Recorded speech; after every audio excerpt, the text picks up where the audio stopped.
अस्सलाम वालेकुम। अच्छा, वो टॉपिक का नाम है स्पेक्ट्रोफोटोमेट्री, जो कि बहुत आसान और सिंपल सा टॉपिक है।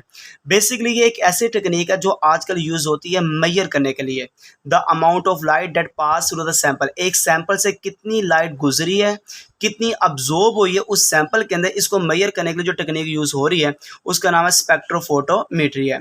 हम इस सैंपल के अंदर ये देखते हैं कि कितनी अमाउंट ऑफ लाइट अब्जॉर्ब हुई है। जितनी लाइट ऑफ अब्जॉर्ब होती है एट ईच वेवलेंथ, वो हमारे पास ग्राफ बन के आ जाता है। आप उस ग्राफ को नाम देते हैं देखो अब्जॉर्प्शन स्पेक्ट्रम है। जैसे ये मेरे पास ग्राफ आ गया, इसमें मैंने बताया कि विप गियर ये हमारे पास डिफरेंट वेवलेंथ है, violet, indigo, blue, green, yellow, orange, red, इन सब को मिलाओ तो ये लाइट बन जाती है जो कि विजिबल लाइट है। अब इनमें से सबसे ज़्यादा वेवलेंथ कौन सी अब्जॉर्ब होती है? एक होती है वायलेट, एक है इंडिगो, एक है ऑरेंज और एक कौन सी है? रेड है। ये मेरे पास जो ग्राफ बनकर आया जिसमें मुझे पता लगा सबसे ज़्यादा ये 4 कलर अब्जॉर्ब हुए हैं।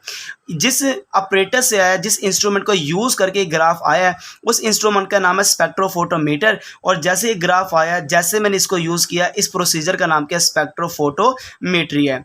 हम इस सैंपल से क्यों देखते हैं कि यहाँ पे कौन सी लाइट अब्जॉर्ब हुई है, कौन सी वेवलेंथ अब्जॉर्ब हुई है और कौन सी अब्जॉर्ब नहीं हुई, ये हम डिटर्मिन करते हैं, यूज़ करते हैं ताकि डिटर्मिन कर सके wavelength of light that takes part in a photosynthesis, कि कौन सी लाइट या कौन सी वेवलेंथ बड़ी इंपॉर्टेंट है फोटोसेंसिस के लिए और कौन सी वेवलेंथ इंपॉर्टेंट नहीं है जो अब्जॉर्ब नहीं हो रही फोटोसेंसिस के लिए। तो फोटोसेंसिस के लिहाज से जो वेवलेंथ अब्जॉर्ब होती है, इसको डिटर्मिन करने के लिए जो हमारे पास टेक्निक है उसका नाम क्या? स्पेक्ट्रोफोटोमेट्री है। एक हमारे पास टेक्निक है जिसका नाम है इलेक्ट्रोफोरेसिस। ये बेसिकली अगेन एक ऐसा प्रोसीजर है जिसको यूज़ किया जाता है सेपरेट करने के लिए मॉलिक्यूल्स को। जैसे डीएनए को सेपरेट करना हो, आरएनए को सेपरेट करना हो, प्रोटीन को सेपरेट करना हो according to their size, molecular weight, shape या सरफेस चार्जेस के लिहाज से, इन सब को सेपरेट करने के लिए जो हमारे पास प्रोसीजर है उसका नाम है इलेक्ट्रोफोरेसिस है। ये बेसिकली प्रोसीजर दो चीज़ों के ऊपर बेस करता है, एक है मीडियम और एक है इन्फ्लुएंस।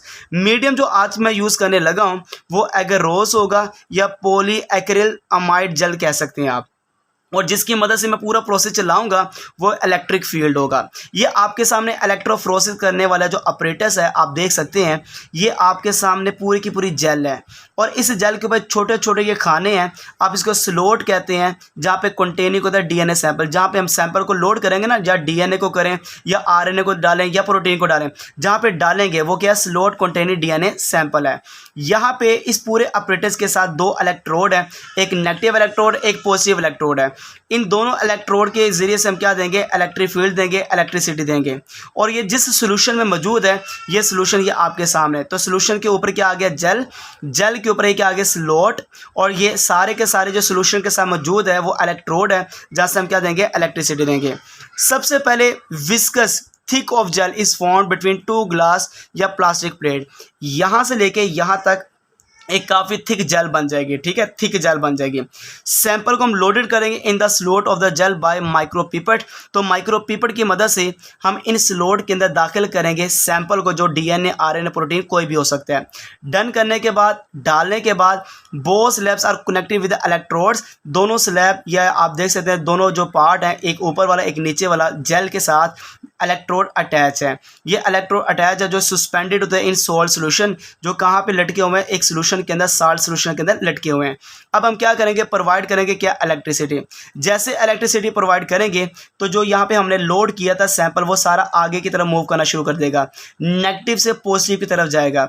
जैसे नेगेटिव से पॉजिटिव की तरफ जाएगा तो आपके पास बैंड नज़र आना शुरू हो जाएंगे, बड़े बैंड से छोटे बैंड की तरफ। देखें, जो बड़े बैंड है, छोटे बैंड है, वो नीचे से ऊपर की तरफ मूव करना शुरू हो जाएंगे।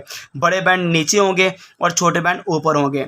तो जैसे रिजल्ट आता है तो रिजल्ट में क्या पता है? जितने मॉलिक्यूल प्रेजेंट थे इन द जेल वो माइग्रेट करते हैं through electric field toward the opposite terminal from negative to positive terminal. जो नेगेटिव से पॉजिटिव टर्मिनल की तरफ मूव करेंगे, जहाँ पे आपको बैंड की शक्ल में पूरा स्ट्रक्चर नज़र आना स्टार्ट हो जाएगा, जिसमें बड़े बैंड भी होंगे, छोटे बैंड भी होंगे। बड़े बैंड नीचे होंगे और छोटे बैंड आगे चले गए होंगे, क्योंकि वो साइज़ में छोटे हैं इसलिए वो फ़ौरन आगे माइग्रेट करके पॉजिटिव इलेक्ट्रोड की तरफ चले जाएंगे।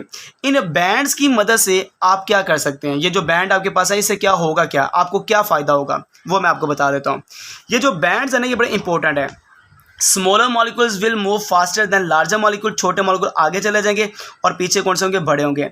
इन बैंड्स की मदद से आजकल फोरेंसिक साइंस के अंदर मर्डर, रेप और पेरेंटेज, मेरा बेटा मेरी बेटी, ये सब कुछ पता लगाया जा सकता है। Diagnose infection, genetic disorder, cancer का पता लगाने के लिए आप इलेक्ट्रोफिरोसिस कर सकते हैं। Similarities evolution relationship among different organism, genetics के लिहाज से, इवोल्यूशन के लिहाज से स्टडी करनी हो, आप बैंड्स की मदद से पता लगा सकते हैं। तो ये जो बैंड्स हैं ये बड़े इंपॉर्टेंट है, जिससे हम पता लगा सकते हैं फोरेंसिक लैब के अंदर मर्डर, रेप, पेरेंटेज का, डायग्नोस्टिक जेनेटिक डिसऑर्डर जैसे कैंसर वगैरह हो गया, और इन बैंड्स की मदद से इवोल्यूशन और जेनेटिक सिमिलैरिटीज़ का हम पता लगा सकते हैं। जज़ाकल्लाहुल खैर।